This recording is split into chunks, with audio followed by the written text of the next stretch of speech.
Welcome. I am your host, Tommy Rosen, and today I have the immense pleasure and the honor of connecting with Pujya Sadhvi Bhagawati Saraswati Ji. Sadhvi Ji is a renowned spiritual leader, author, and motivational speaker based in Rishikesh, India. She's the author of #1 best-selling memoir, Hollywood to the Himalayas, A Journey of Healing and Transformation. She is the International Director of Parmarth Niketan in Rishikesh, one of India's largest spiritual institutions. Sadhvi Ji is also the Secretary General of the Global Interfaith WASH Alliance. This is an international interfaith organization dedicated to clean water, sanitation, and hygiene. She is the president of the Divine Shakti Foundation, a foundation that runs free schools, vocational training programs, and empowerment programs. She is the director of the world-famous International Yoga Festival at Parmarth Niketan Ashram in Rishikesh, which has been covered in Time Magazine, CNN, the New York Times, and other prestigious publications. It has also been addressed by both the Prime Minister and the Vice President of India. I also, on a personal note, want to say that for the last 12 years or so, Kia and I have had the honor of getting to teach there.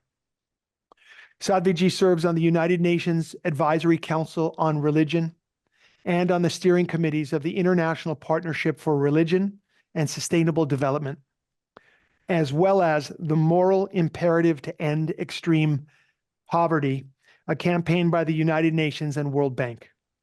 She was awarded the Lifetime Achievement Award by U.S. President Joseph Biden for her lifelong commitment to volunteer service. Originally from Los Angeles and a graduate of Stanford University, Sadhvi Ji has been ordained into the Sacred Order of Sannyas by her guru, His Holiness Pujya Swami Chidanand Saraswati Ji, and has been living at Parmarth Niketan for the past 27 years. She serves as a most powerful female voice of spiritual leadership throughout India and the world. Sadhvi Ji, I could not be more thrilled than to have this opportunity to speak with you today. Oh, Tommy, it's such a joy and such a blessing. So, Sadhvi Ji, I would like to frame our conversation today and then jump in with you. We're calling this conference Life Beyond Addiction. It's an exploration of that very concept. It's an exploration of addiction. It's an exploration of healing and recovery and what's fully possible in recovery. It really asks the question, what are the ingredients? What is the recipe for moving along a path that could lead to a life beyond addiction? Especially for people who have really gone down that road of challenge and have really plumbed the depths of their soul through whether it was addiction to substance or any of the ways that human beings can get stuck and get caught. We're really speaking about an exploration of a space. We really want people who are watching today, and whether they're professionals in the field of mental health or addiction, or they're people who identify as a person in recovery or a loved one of someone who's in recovery, or even just somebody who's just curious about this idea of sobriety or abstinence or recovery. We want to invite everybody into this exploration of a new space, life beyond addiction. And I wanted to begin just right there. That's what we're exploring today. And so I wanted to begin with getting your thoughts about that as a concept and what that means to you. Beautiful. I love it. It makes me so happy to hear this because it's really a shift in the way that we think about recovery. I am 53 now. The body has been on earth for 53 years, and rewind about 35 of those when I was in my late teens and early 20s. And I was suffering very, very severely from bulimia to the point where I was hospitalized 3 different times. And I remember so vividly, I was 19 years old, and it was the second of my 3 hospitalizations. And I had been put into this hospital in Los Angeles, and I can still picture it. And I knew that I was not meant to be in that hospital. The way that they treated us, the way that the treatment ran was just so not in alignment with what intuitively I needed. And I had already experienced enough different treatment modalities in people to get a pretty clear sense of what it was that was going to help me overcome this.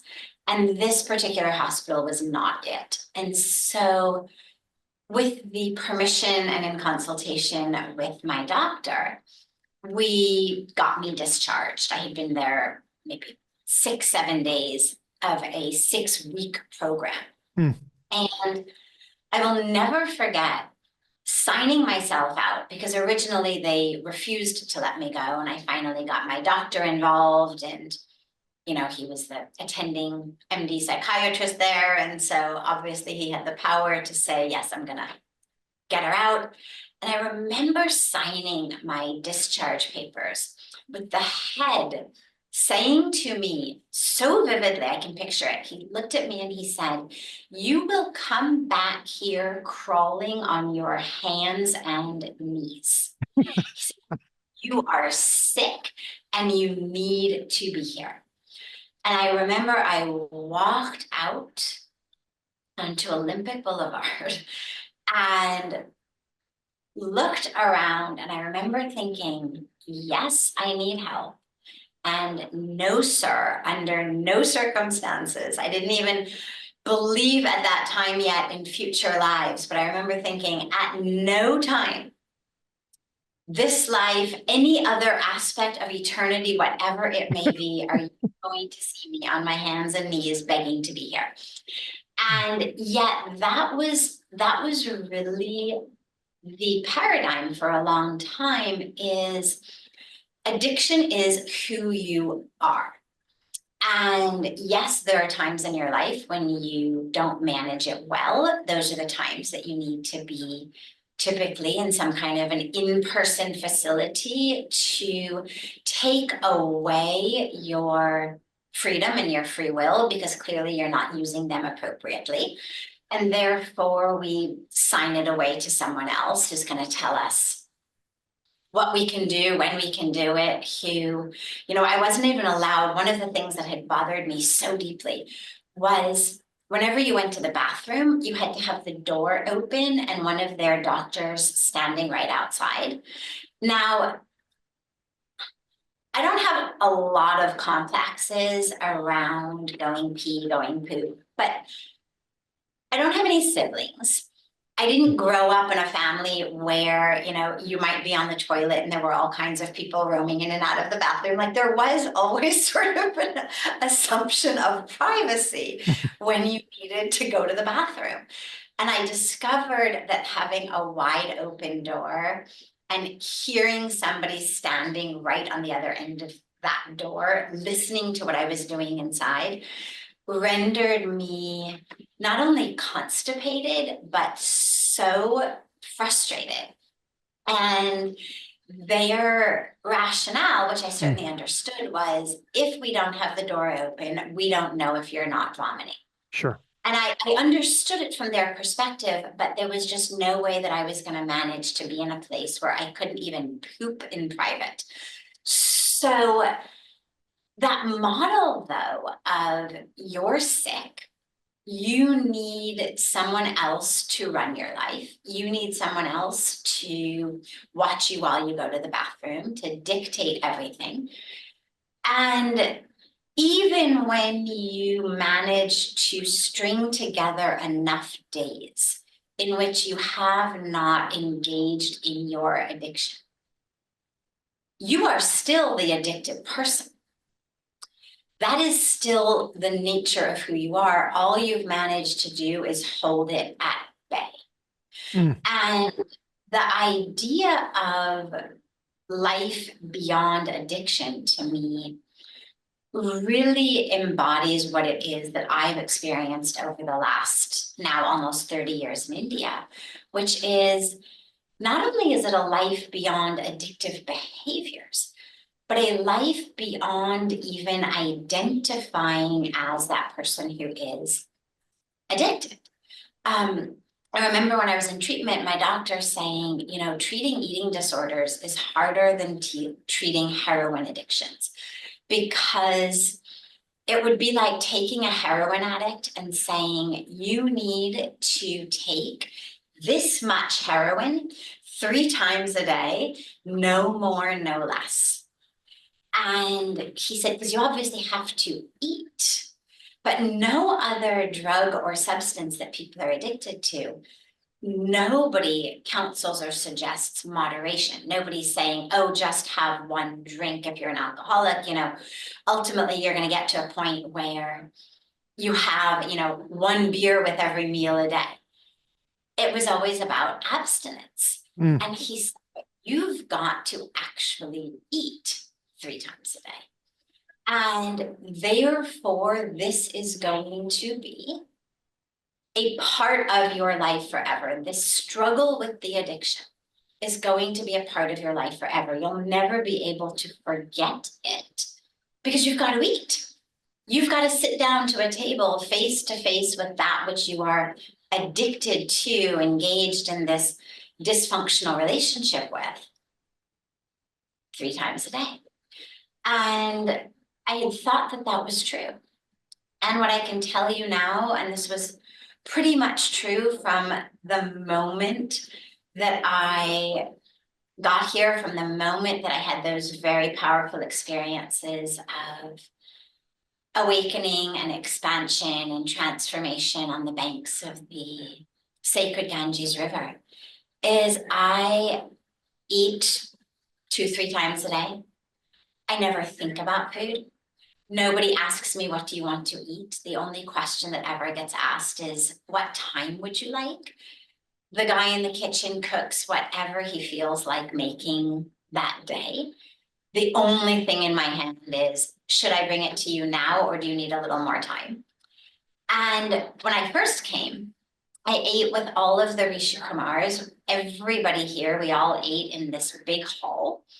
And imagine you're sitting cross-legged on the floor in a line of people who are singing and chanting before they eat. And those who are serving are walking up and down the aisle with these huge metal buckets. And they're scooping whatever it might be out of the bucket onto your plate. You don't even get to see what it is until it lands on your plate. And by Indian tradition and culture, if it is on your plate, you've got to eat it. You don't have to take it on your plate. You can hold your hands over your plate and say no more.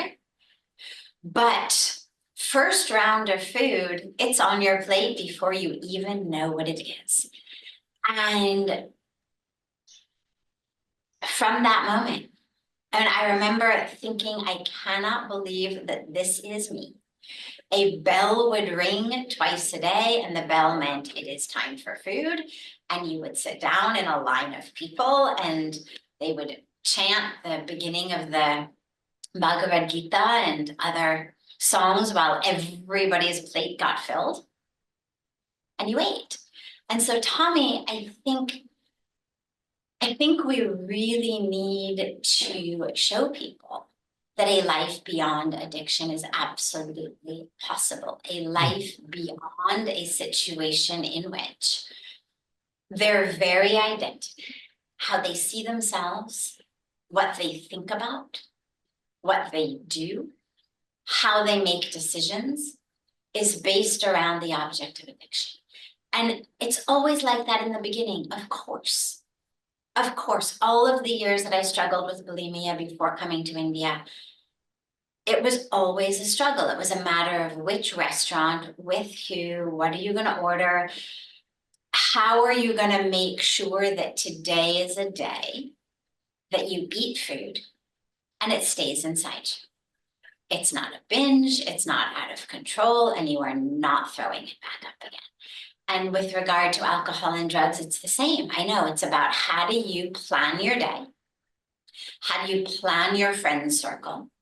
How do you plan your activities in such a way so that you do not find yourself face to face with an alcoholic beverage, surrounded by a table of people who are partaking in that beverage, saying to you, oh, come on, have just one, there's no problem.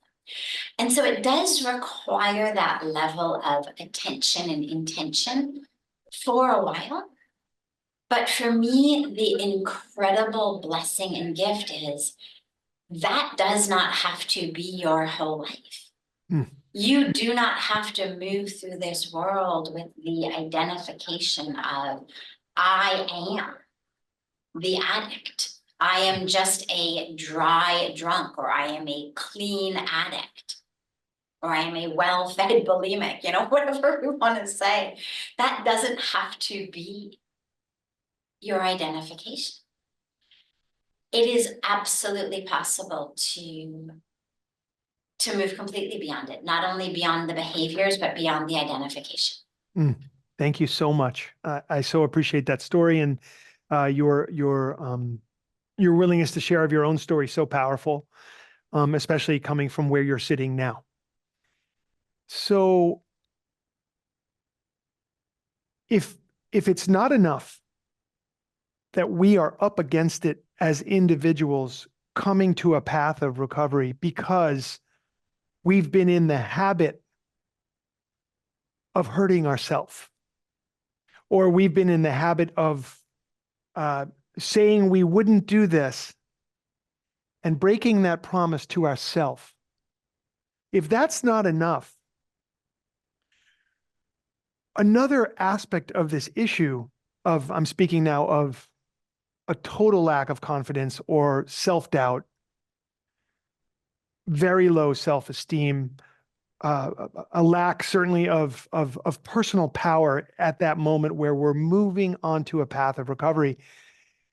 The other aspect of this that is so challenging is that in many, many cases, we are entering a system where the people who are the authorities in that system are reinforcing this very sense of identification with being this thing, with being broken, with being diseased, and not just diseased today, but diseased in a way where the best you could hope for is to manage.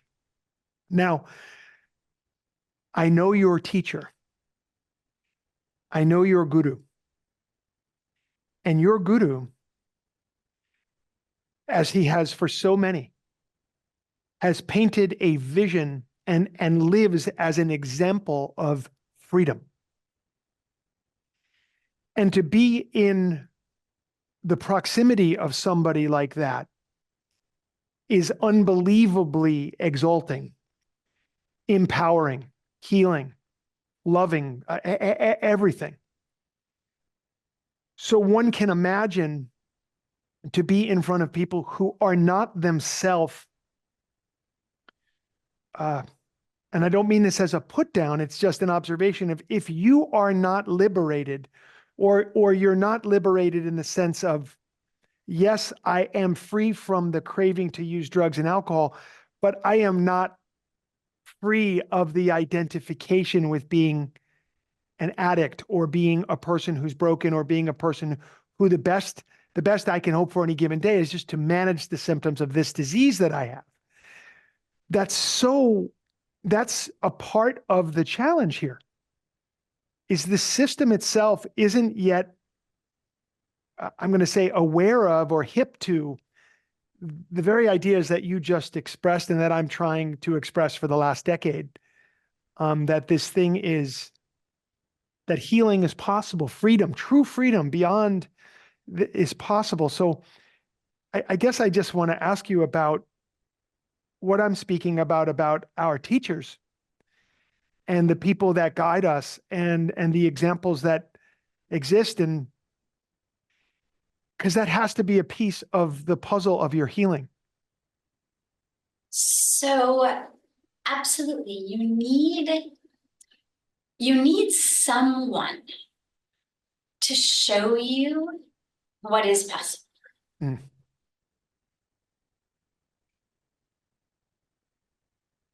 If you are in the throes of addiction, either you are actually using, or you are in the throes of just that white-knuckled death grip on life. Mm. Not actually using, but my entire brain energy is focused on the fact that I am not using, not using, not using, not using, not using. Oh, man. If that's where you are, we all need someone to show us some other possibility. What else is possible? The role of spiritual leaders, the role of mentors, the role of people who have traversed this path and are sharing. I mean, we've got a lot of people who are able to shine lights on what is possible and what is freedom. And for me, I've been very, very blessed because my journey brought me to India. It brought me right into the presence of one of the world's most revered and beloved and powerful masters. But don't wait for that. Don't feel like, okay, maybe next year I can go to India. Maybe next year I can meet somebody, then maybe next year I can be free. Because these teachings are actually universal. Universal. The Sanskrit name for the Hindu tradition, the Vedic tradition, which is the tradition from which so many of these really powerful teachers come from. The word actually means, it's Sanatana Dharma. Now, Dharma means essentially a way of life, rightness, righteousness, the right path, the right way. There's many, many different meanings of Dharma. But for this, we'll say Dharma means the right way, the right path. Sanatan means eternal. And so in the Vedic tradition, we don't believe that there was ever a beginning or an end. It's not like we say, okay, Christ lived at this time, he gave these teachings, therefore this is the beginning. Or, Moses went up to Mount Sinai and he received the 10 Commandments, therefore this is the beginning. Or Muhammad lived at this time. In the Vedic tradition, we just believe it's Sanatan, it's eternal. And I mention that because eternal is not only in time, eternal is also in space. And so it means, on the one hand, that yes, that which was true when Krishna spoke to Arjuna in a battlefield of Kurukshetra and gave us the Bhagavad Gita, it's all still true today. When Ram and Hanuman were fighting the war and the teachings that emerged from that, yes, it was true then, and yes, it's true now. But it's not just in time, it's in space, meaning that which is true in Kurukshetra, in Ayodhya, in the Himalayas, in the south of India, in the Bay of Bengal, in all of these places that masters have come, is also true in LA, in New York, in London, in Tokyo, in Sydney, and Des Moines. I mean, it's wherever you may be. It's true. That's the meaning of Sanatan, which means wherever you are. Truth is true for you. Wherever you are, this truth is accessible to you. And that identification, Tommy, I think is really the critical piece. For me, it was that piece that changed everything. Because as long as I moved through my world with the identification of the story that this is who I am a survivor of childhood sexual abuse. I'm a survivor of abandonment. Therefore, I am bulimic and I am an addict and I am depressed and all of these labels. This is how we know ourselves, all of our labels. And as long as you hold on to those labels, there's going to be the presence of the ramification of the labels. Ramification is addiction, depression, anxiety, whatever it may be.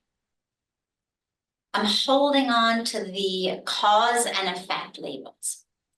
This is the cause, this is the effect. They go together. Here is the story of my life. In order to let go of the effect, the addiction, you've got to let go of the cause. This is critical.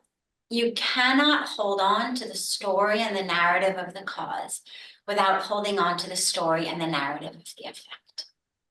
And so for me, a critical piece was letting go of the story of the abuse, letting go of the why. Because as long as the why seeped through my consciousness, then the what emerged. And then it is, yes, either I'm managing my life well or I'm not managing it well. Either I'm engaging in my addiction or I'm not engaging in my addiction. But those become my only two options. Because see, there's the very foundation of the who I am and why I am like that permeates every bit of me. And this is where that identification needs to be let go. And we need to be prepared to let go of the identification of who we are and our stories. And, you know, people say forgive, forget, and move forward. I have to say, I'm not part of the forget camp. I do believe in a great power of lessons, a great power of knowing where you've come from. So it's not about forgetting it. I may get to that point later on, but for the moment in life, that forgetting of it feels almost like a willful undermining of it that never happened, a willful denial of that which existed. But a forgiving and a moving forward, a letting go and unhooking of the emotional component of the memory.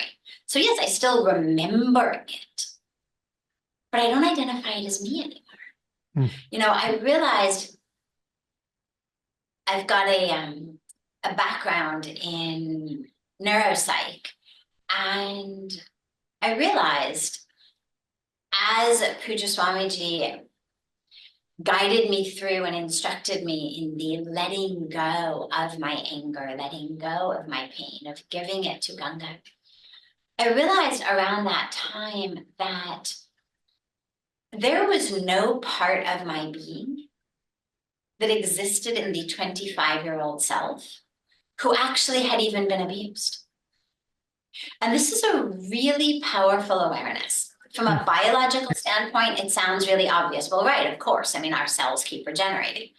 But if you are someone who identifies as a victim of or a survivor of some experience, some situation, some circumstance that feels like the precursor to or the catalyst for your descent into addiction,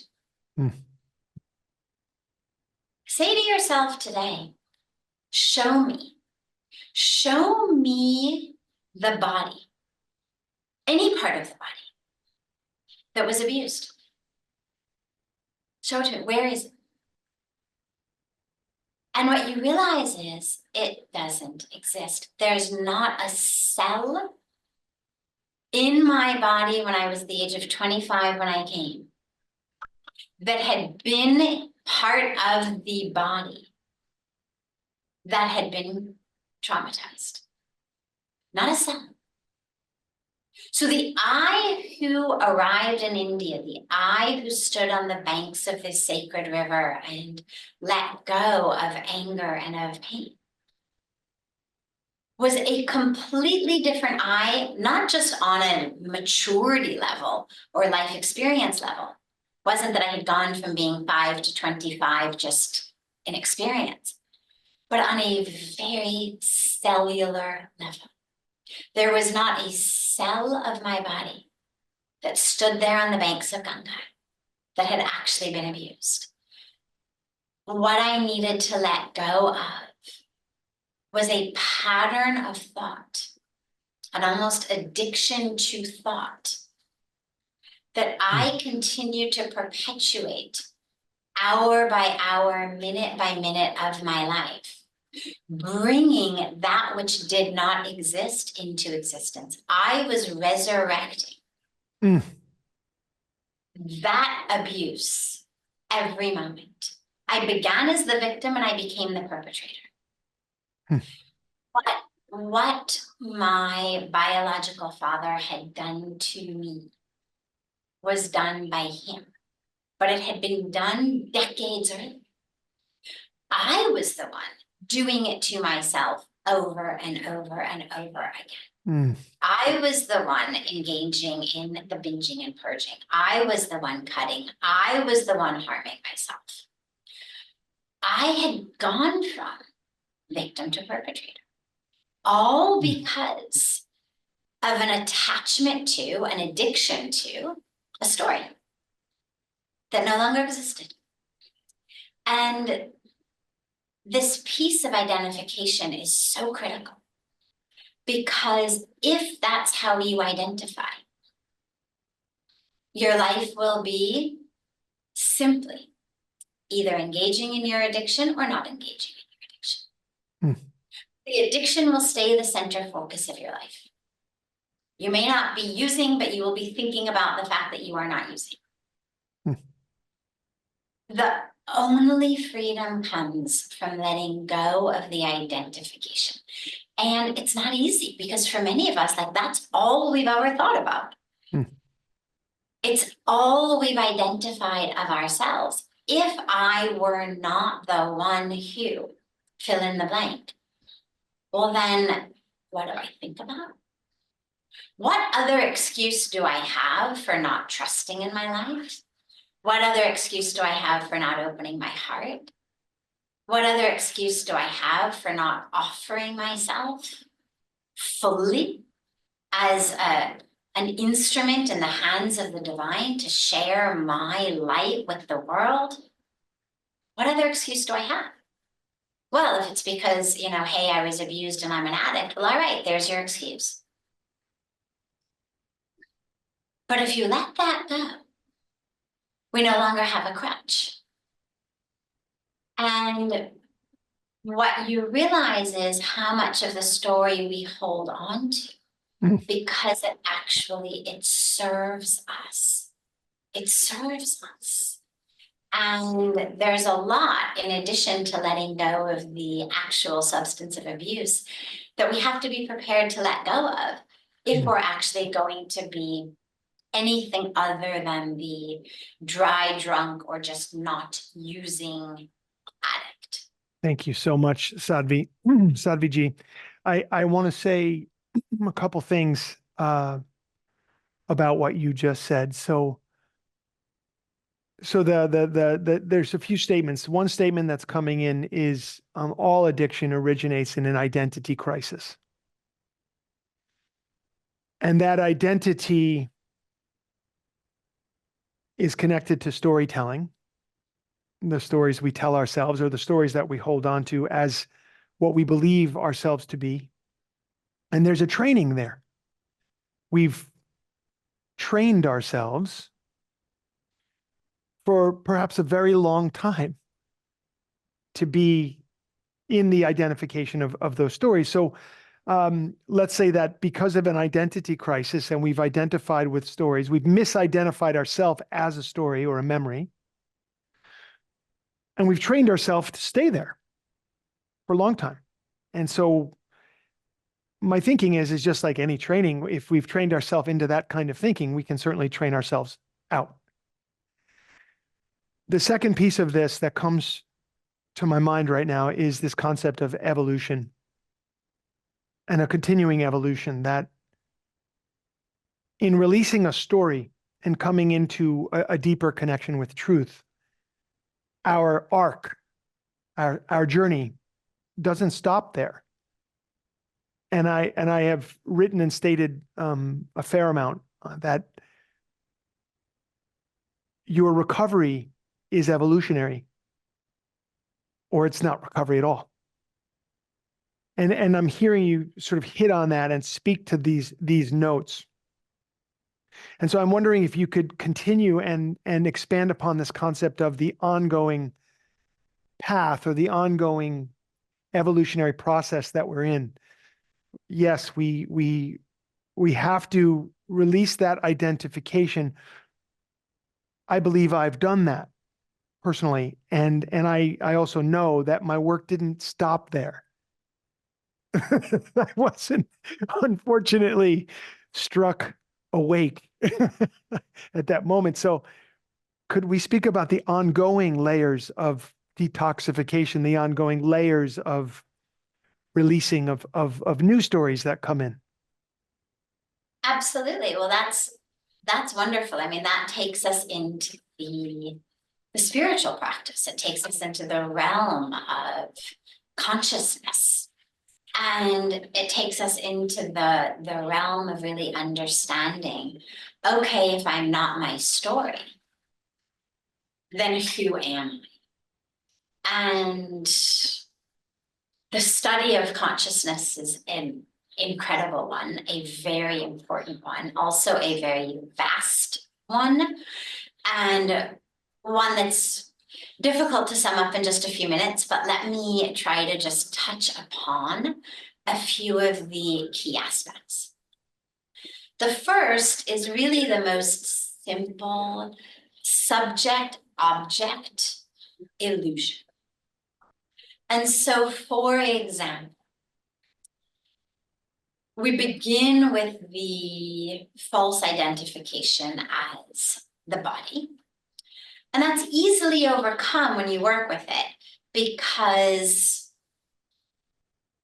so if I thought that I was my hand, now there's a part of me that is aware that my hand, my body, is holding a glass of water that is warm. There's a part of me that knows that is a warm glass of water in my hand. Who knows that? Who knows that my arm is now up? And if I keep holding it and eventually some pain develops in my bicep because they're not quite that strong and it becomes, my morning weightlifting exercise, who is the one that is aware that that's what's going on in my arm? So we call that, in general, the mind. The hand or the body or the senses interact directly with the world. Here the hand feels warm water. Here it feels hair. Here it feels a cushion. Here it feels a plant. But I understand that my hand is neither the warm water nor the cushion nor the plant, because my hand is what is constant. This is the subject-object issue. My hand is what is constant. It is the subject. It is experiencing different objects. First, a glass of warm water, then a cushion, then a plant. So my hand cannot be those objects because it is the subject that is experiencing them. Similarly, there is a part that is experiencing my hand, whether it holds something or not. If, the hot water spilled on my hand and there was pain in my hand, there would be a part of me that was aware, hand is in pain. Which hand? Left hand. What is that? Okay, we'll call that mind. Meaning, mind is separate from the body, because now the body has become the object and the mind has become the subject. Where before the body was subject and objects were object, now mind has become subject, body has become object. Whether it's my hand, whether it's my eyes, my ears, any part of me. The mind is now what's aware. That's where most of our identification stops. I am angry. I am happy. I am frustrated. I am enjoying myself. I'm in a bad mood. But the mood keeps changing. Who is the one that is aware that there is anger in the mind? Who's the one who is aware that this pattern of chemical and electrical activity is happening? Who's the one aware of that? Because if I am anger, then when anger is no longer happening in my brain, does I disappear? If I am in a bad mood, then when there's no longer bad mood, does I disappear? And if I disappears, then who is the one that then comes into a good mood? If I disappears after anger, who's the one who comes into joy or sadness or whatever it may be that follows anger? There has to be one who is aware that now there is anger, right? We say, oh, yesterday I was really angry. Well, who knows that? Who knows that there was anger yesterday? If the anger was in the mind, but now I'm aware of something that is no longer there, who is that? Now suddenly the mind becomes object. The mind is that which is being watched. And there's a whole other subject. And this is what we refer to as Sakshi, or the witness consciousness. You can speak about it as pure awareness. And in the anchoring ourselves into that is where we start to experience a level of freedom beyond just not engaging in certain behaviors. And it's a great practice. It's a simple practice. The more you watch the mind, the more you become aware of the mind, the more you notice, I'm not the mind. Obviously, I'm the one watching it. You know, I mean, and if you doubt that ever, there's a very, very simple practice that I love to do just because it always reminds you. Any moment, any time that you're feeling stuck in the mind, just suddenly start shouting love in your brain. Just shout it as loud as you can in your brain. Over and over, shout love in your brain. We all can do it. I've never met anyone who says, I can't do that. Doesn't matter how big the crowd is. If I say, okay, everyone right now, shout love in your brain. Everyone can do it. Which means there is an aspect of me that is not the experience that is taking place in my mind. Because look, I've just dictated that experience. We also know, I mean, for people with an experience with alcohol or drugs, you know how differently you feel. How you feel before you drink and how you feel after you drink, even in the good days. You know, even if forget necessarily the awful stuff, but even in those early good days, that sense that you may have had when you first started drinking. Well, all the alcohol is a chemical. It's a chemical. It has impacted the brain. That's all it's done. But it has completely changed your mind. It has changed how you think about yourself in the world. It's why people who tend to be, very shy, they feel like, well, alcohol loosens them up. But it's also why the morning waking up after you've been drunk, people go, oh my God, I can't believe I did that. Oh my God, that wasn't me. Because of course it was you. It was just your brain chemically altered by drugs, which means you're not that brain. Because alcohol is a drug, it's a chemical. So is serotonin, so is norepinephrine, so is dopamine. So are all of what we call neurotransmitters, so our hormones, they're all chemicals in our body.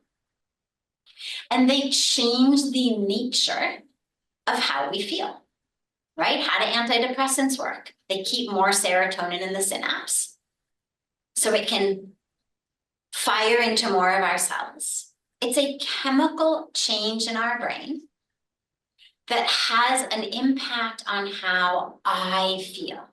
No, you're not that I. It changes how the brain feels, and therefore how the mind feels. But you are the one who noticed the pre-drinking how you felt and the post-drinking how you felt. You are the one who noticed pre-antidepressants, post-antidepressants. Like the hand is noticing the hot water, the couch, the plant. You are the one noticing anger, sadness, frustration, longing, joy. Anchor yourself in that state of awareness, that state of witnessing. And it pulls you out of story, out of narrative, out of all of that triggers story narrative. And it gives you a completely different way of understanding the self and others. And then, of course, just because I don't know when I'm going to get you all again, then, of course, there's the other aspect of Sakshi and witness, which is, you can think of it kind of as the highest stage, which is that awareness that the witness in me, or the witness of me, the Sakshi of me, that awareness, that consciousness of me that is aware, it's not unique and separate. My arm is separate from your arm. My limbic system is separate from your limbic system. My pure awareness is not separate from your pure awareness. My consciousness is one in a field of consciousness. We are not separate. And ultimately, you get the actual felt sense experience of knowing. Not only are you not the body, not only are you not the story, not only are you not the actions, not only are you not the emotions, but you are also not even your own independent witness. You are actually inseparable from that state, that presence, that existence, that Sat Chit Anand that we talk about a lot, which is core of who you are. If you say to a Vedic Vedantic master, who am I? They will say Sat Chit Anand. Truth, existence, consciousness, bliss. That's who you are. Unbroken. Unbroken, not just because it was a good party. Unbroken. You are the field in which everything else is happening. Everything else is arising in that field. This collective field. And as we start to begin to touch that, everything changes. It's an incredible mind trip if you've never thought about it like that. I'll leave you with just one other aspect of that to help you wrap your mind around it. You can't leave us yet. Okay, done. All right. So I'll give you this, but I won't leave. So if you have a dream, and in your dream, you go to London, or you go skiing, you go to Paris, you go to Tahiti, wherever you go. And imagine it's a very vivid dream. And you picture you're actually on the plane, you're having the meal on the plane, you're relishing the meal on the plane, or you're thinking it's awful. You land in Tahiti. You can feel the humidity, the warmth. You can see the palm trees stretching out to the horizon. You've got a whole Tahiti dream. You drink a non-alcoholic pina colada. You talk to other people. You go to this restaurant. You have food. You go dancing. You dance. Whole thing happens. Then you wake up.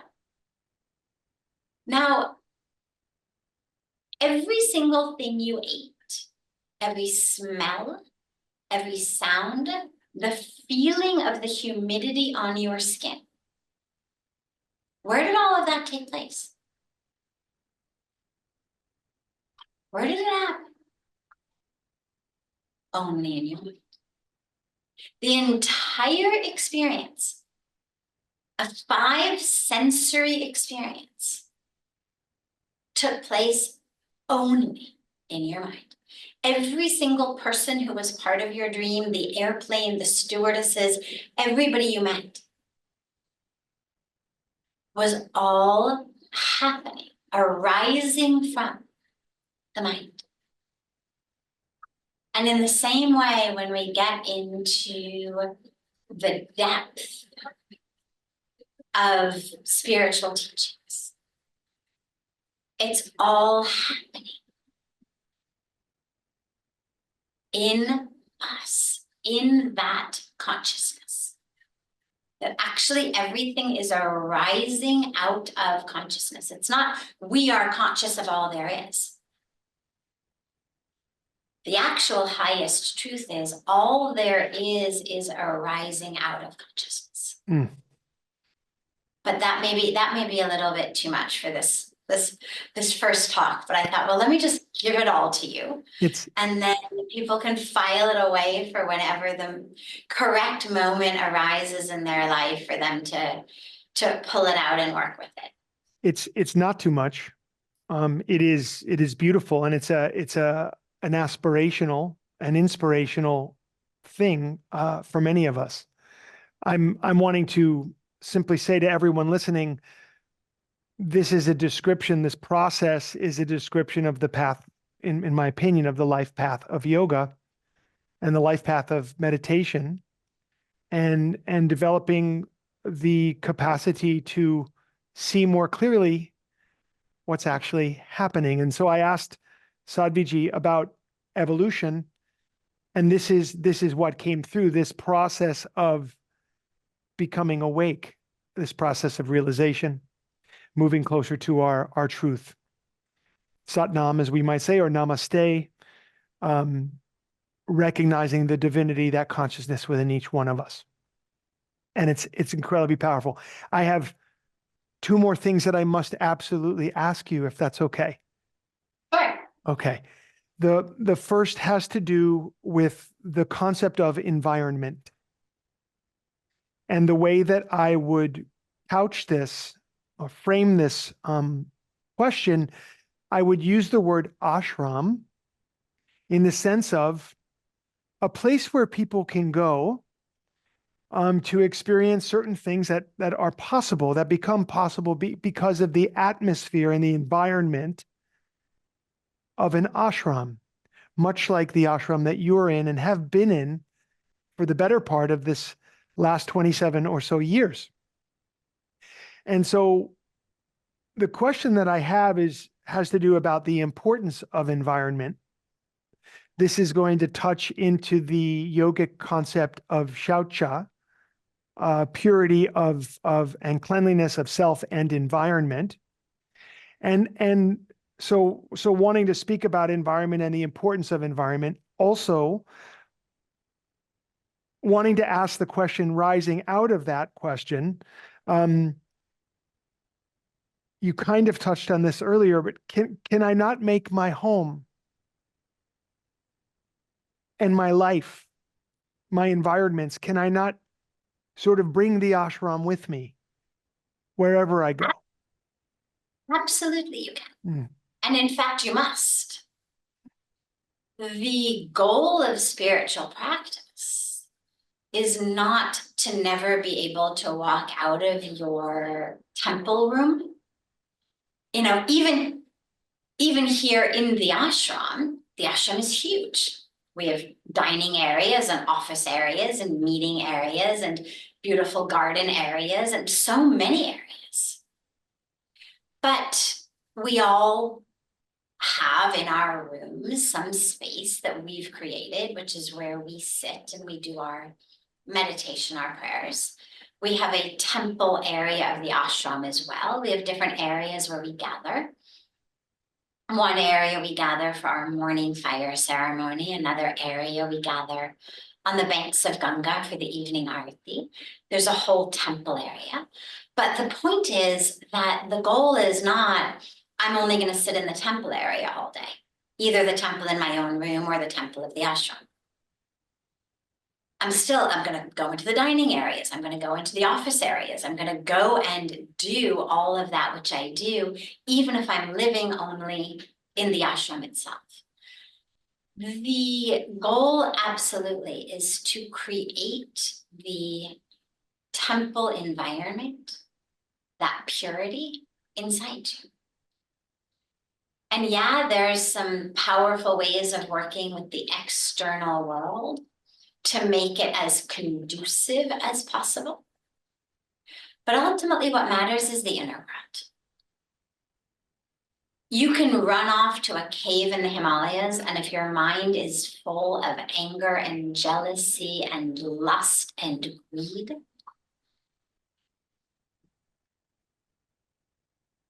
you know, you might as well be sitting on a subway in Manhattan.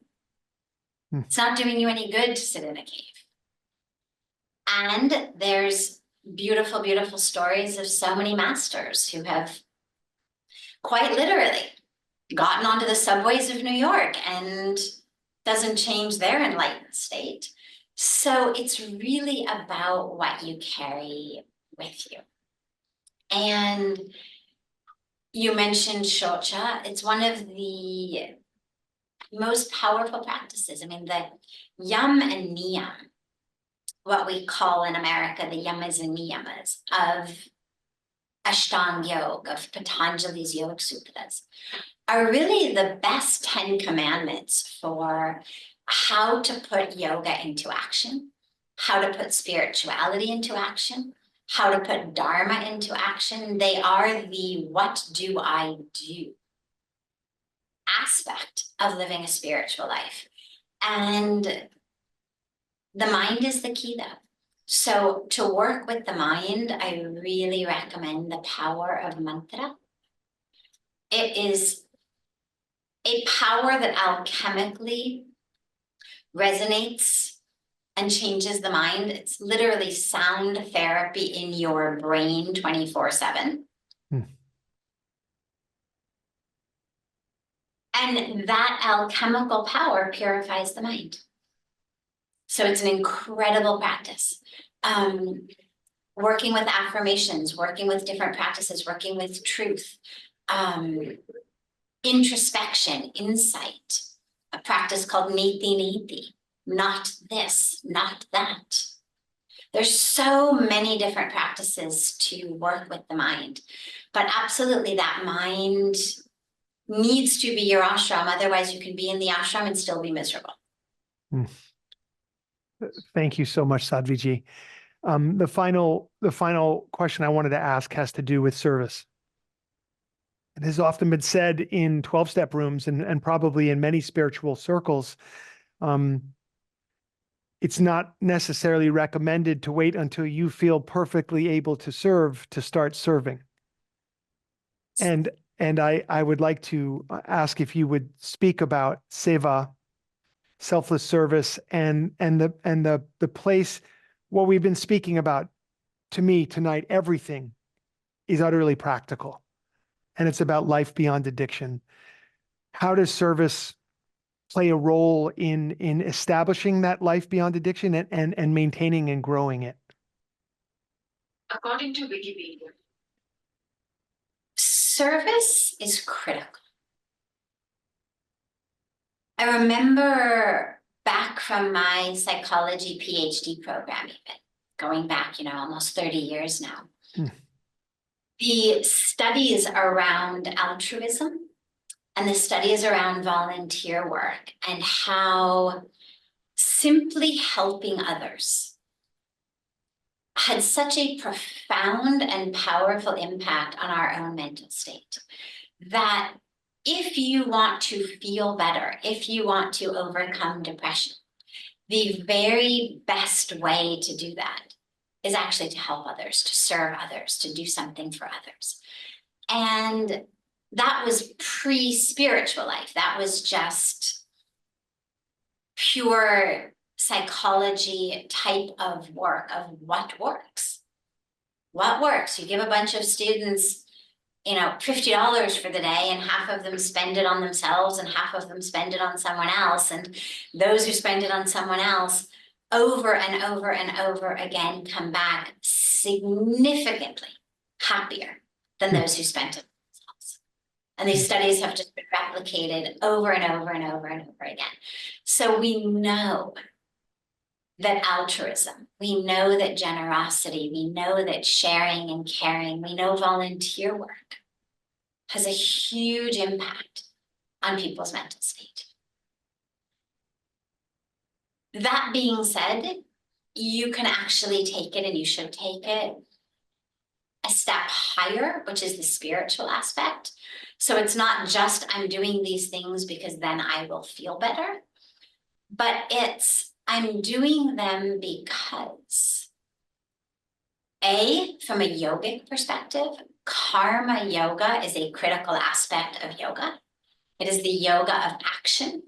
And it literally means everything I do must be anchored and rooted in yogic awareness, meaning oneness. So if I'm living anchored in an experience of oneness, service is the most natural thing to happen. If I realize that you and I are not separate, then me serving you is the most natural thing that will happen. You no longer have to put sticky notes up on your fridge or your computer that say, do one random act of kindness a day, because it's how you move through the world. You stop seeing the place at which you end and the world begins. So that's from the karma yoga perspective. But on the perspective of what we call seva, seva is a spiritual practice, and it is a practice that purifies our mind. And you will remember from the subject-object experience that it is the mind that is the subject of everything else that is happening in the world.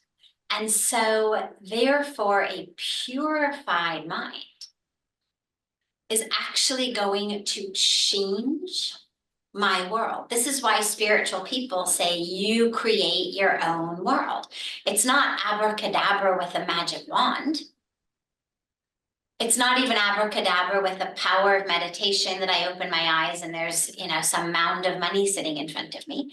But it's abracadabra through changing the way that my mind as the subject sees and perceives and interacts with the objects of the world, meaning other people, meaning situations, meaning circumstances, and therefore how the entire felt sense experience of my presence here in this body on earth happens. Because the mind dictates that. And so seva is not what I'm doing for you.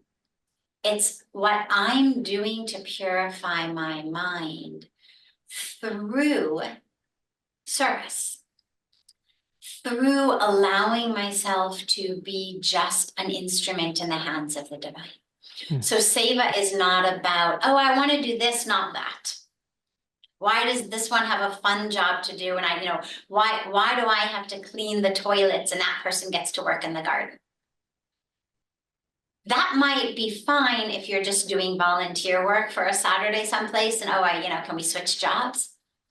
Seva is about a purification of that mind, sight, heart, vision, understanding. And so through seva, we offer ourselves as instruments of service. So in many cases, from the outside looking in, it looks just like volunteer work or just like karma yoga, but it's done with a more refined intention, a higher intention. Because ultimately the intention is that I'm purifying my mind so that I can see the truth. God is there. Truth is there. My nature is that truth. That's Sat Chit Anand. But I can't see it. I need to purify my mind so that I can see the truth. And the selfless service of seva is one of the most powerful ways of purifying the mind. Thank you so much, Sadhvi Ji. You spoke tonight in such powerful ways about illumination of the spirit, illumination of the mind and body, this evolutionary path of recovery, and especially about this concept of life beyond addiction. I'm so grateful. And this is going to be so important for people to hear this. So thank you so much. You also mentioned tonight that the teachings, the truth is it's ubiquitous across time, also across space. So it's accessible no matter where we are. And I also just wanted to just mention that, for me, at least in my experience, that certain things have taken place for me in India, which have been very valuable for me. And that I just wanted to ask if you, as you have so many times, could you please extend an invitation to our audience to come visit you? Always, always. That's the piece that goes without saying. We would love to welcome you all here in Rishikesh at Parmarth Niketan, right on the banks of the Ganga River. And as Tommy mentioned, we host the International Yoga Festival every year, the second week of March. But the other 51 weeks are also extremely beautiful. There's many yoga programs, meditation programs, Vedanta philosophy programs, spiritual retreats, so much that takes place throughout the year. So whenever you're able to come, it will be such a joy to welcome you and such a really powerful opportunity. Because yes, truth is everywhere. And yet, as Pujya Swamiji said to me once when I was asking him why I felt God so much more in Rishikesh than in Los Angeles, he said, God is everywhere. God is just as much in LA as God is in Rishikesh. He said, but Ganga is Ganga. Ganga is Ganga. And that experience of awareness of the very unique power of being here in this energetic, powerful place in the lap of the Himalayas, on the banks of the sacred Ganga, is so powerful. Beautiful. All right. Listen up, you people. You heard this here. Come, let's go together again and again and again. Such beautiful opportunities for us. Sadhvi Ji, thank you so much. I love you so much. Love you so much. There are really no words. We've been closing each of our talks with the Recovery 2.0 prayer. So I'd like to ask everybody watching if you would just bring the palms together at your heart center and allow the eyes to gently close down. We'll take a deep inhale together as a community and a full exhale and an inhale to begin.